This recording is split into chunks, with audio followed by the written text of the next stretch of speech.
दोस्तों, नमस्ते। भोजपुरी गीत है, आप लोग का अच्छा लगे तो लाइक शेयर और सब्सक्राइब ज़रूर करेंगे। आप लोग हमारे यूट्यूब चैनल में आप लोग का स्वागत है। कहे के सब कोई आपन आपन कहावे वाला के कहे के सब कोई आपन आपन कहावे वाला के सुखवा में सब कोई बाटे दुखवा बटावे वाला के सुखवा में सब केहू बाटे दुखवा बटावे वाला के डेग डेग ठेस लागे जाए केहू के नहूँ डेग डेग ठेस लागे जाए केहू के नहूँ आचरा के देखनी जहाँ आचरा के देखनी जहाँ के कराप कर केहू जग में भरोसा के कराप कर केहू जग में भरोसा जहर भरल मुस्कान सपना के दिया वधोवाइल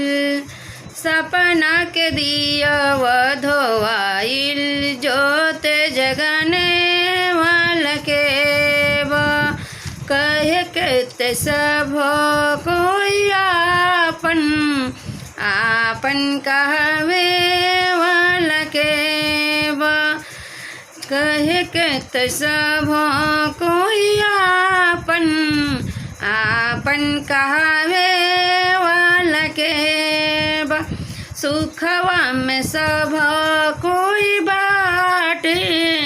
दुखवा बटवे वाला के अपना गरज पता झुके आगे दुनिया वीर बन जाए अनजान हवा के देवी मिली रूपवा बदली हैं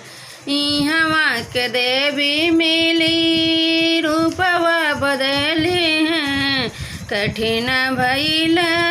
पहचान कठिन भइल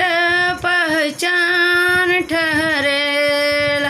आखिया पियासल अब हियावा जुड़ावे वाला के आखिया पियासल अब हियावा जुड़ावे वाला के कहे के सब कोई आपन आपन कहावे वाला के सुखवा में सब कोई बाटे दुखवा बटवे वाला के सुखवा में सब कोई बाटे दुखवा बटवे